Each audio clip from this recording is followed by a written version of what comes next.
Hi welcome back to Abee's views. നമ്മൾ സാധാരണ mobile ഉപയോഗിക്കുന്ന സമയത്ത് നമുക്ക് OTP നമുക്ക് പല ആപ്പുകൾ നമ്മൾ ഇൻസ്റ്റാൾ ചെയ്യുന്ന സമയത്ത് അല്ലെങ്കിൽ വെബ്സൈറ്റിൽ കയറുന്ന സമയത്ത് ചില ആപ്ലിക്കേഷനൊക്കെ നമ്മൾ അയക്കുന്ന സമയത്തൊക്കെ OTP നമുക്ക് കൊടുക്കേണ്ടതായിട്ടുണ്ട്.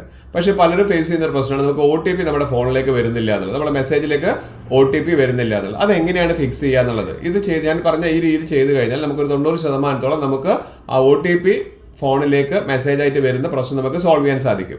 അതിനു മുൻപ് എൻ്റെ ചാനൽ സബ്സ്ക്രൈബ് ചെയ്ത് കാണുന്നവരാണെങ്കിൽ സബ്സ്ക്രൈബ് ബട്ടൺ തുടർന്ന് ലൈക്ക് ബട്ടൺ വലിയ ഇൻഫർമേഷൻ എല്ലാ ഫ്രണ്ട്സിലേക്ക് ഷെയർ ചെയ്ത് കൊടുക്കാൻ മറന്നു പോകരുത്. മൊബൈൽ നമ്മൾ ഉപയോഗിക്കുന്ന സമയത്ത് പലതരം ആപ്ലിക്കേഷൻസ് നമ്മൾ ഉപയോഗിക്കാറുണ്ട്. വാട്സപ്പ്, ഫേസ്ബുക്ക് ഇങ്ങനെയുള്ള കാര്യങ്ങൾ, അതുപോലെ തന്നെ ജിമെയിൽ ഒക്കെ നമ്മൾ ഉപയോഗിക്കാറുണ്ട്. പക്ഷേ പല സമയത്ത് നമ്മൾ പല ആപ്ലിക്കേഷൻസ് ഉപയോഗിക്കുന്ന സമയത്ത് ഇൻസ്റ്റാൾ ചെയ്യുന്ന സമയത്ത് ഒക്കെ നമുക്ക് വെരിഫൈ ചെയ്യാൻ വേണ്ടി OTP നമുക്ക് വരാറുണ്ട്. അത് അധികവും വരുന്നത് നമ്മുടെ ഫോണിൻ്റെ മെസ്സേജസിലേക്കാണ് വരിക. പക്ഷേ പലരും നേരിടുന്നൊരു പ്രശ്നം എന്താണെന്ന് വെച്ച് കഴിഞ്ഞാൽ നമ്മുടെ ഫോണിലെ മെസ്സേജിലേക്ക് OTP വരുന്നില്ല എന്നുള്ളതാണ്. അത് സെറ്റിങ്സിൽ എങ്ങനെയാണ് അത് റെഡിയാക്കുക എന്നുള്ളതാണ് ഇവിടെ കാണിക്കുന്നത്.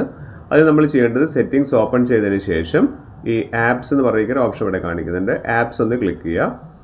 ആപ്സ് ക്ലിക്ക് ചെയ്ത് കഴിഞ്ഞാൽ ആപ്പ് മാനേജ്മെൻറ്റ് എന്ന് പറയുന്ന ഒരു ഓപ്ഷൻ കാണാം, അല്ലെങ്കിൽ ആപ്പ് മാനേജർ. ഇങ്ങനത്തെ പല രീതിയിലും പല സെറ്റിങ്സ് പല ഫോണിലും പല രീതിയിൽ പേരാണ് ഉണ്ടാവുക.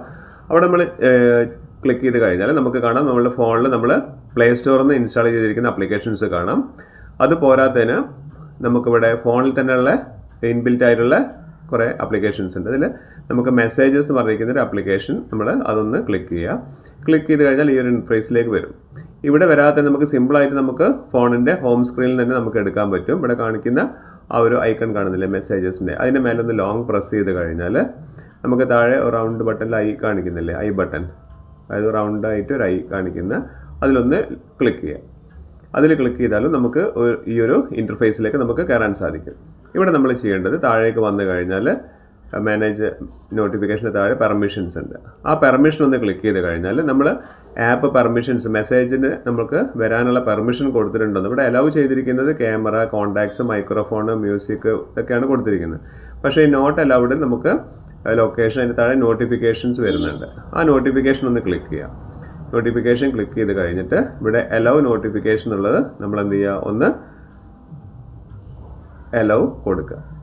കൊടുത്തു കഴിഞ്ഞാൽ ഇവിടെ താഴെ ഓപ്ഷൻ ചോദിക്കുന്നുണ്ട് ലോക്ക് സ്ക്രീനിൽ വരണോ എന്നുള്ളതാണെങ്കിൽ ടിക്ക് ചെയ്യുക.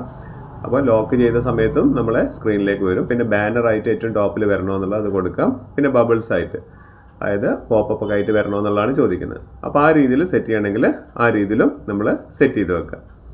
ഇങ്ങനെ സെറ്റ് ചെയ്ത് വെച്ച് കഴിഞ്ഞാൽ നമുക്ക് നമ്മുടെ ഫോണിലേക്ക് ഇനി നമുക്കത് ബാക്ക് ചെയ്തിട്ട് ബാക്കിയുള്ള ഇതിൽ എന്തെങ്കിലും നമുക്ക് അലൗ ചെയ്യാതെ വെച്ചിട്ടുണ്ടോ എന്നുള്ളത് നോക്കി നോക്കുക. ഒന്ന് ബാക്ക് ചെയ്യുക. ബാക്ക് ചെയ്ത് കഴിഞ്ഞാൽ ഇപ്പോൾ നമുക്ക് മനസ്സിലായി ആ നോട്ട് അലൗഡ് നിന്ന് പോയിട്ട് അത് അലൗ ചെയ്ത രീതിയിലേക്ക് നോട്ടിഫിക്കേഷൻ മാറിയിട്ടുണ്ട്. ഇനി നമ്മൾ ഒന്ന് ചെക്ക് ചെയ്ത് നോക്കാം, എല്ലാം റെഡിയാണ്. അപ്പോൾ ഇനി മുതൽ നിങ്ങൾക്ക് ഏതോ വെബ്സൈറ്റിൽ നിന്നാണെങ്കിലും ആപ്ലിക്കേഷൻ ഇൻസ്റ്റാൾ ചെയ്യുന്ന സമയത്തും നോട്ടിഫിക്കേഷൻസ് നേരത്തെ നമ്മൾ സെറ്റ് ചെയ്ത പോലെ തന്നെ ഏറ്റവും ടോപ്പിലേക്ക് ബാനർ എന്നുള്ള രീതിയിലേക്ക് നിങ്ങളുടെ ഫോണിലേക്ക് വരുന്നതായിരിക്കും.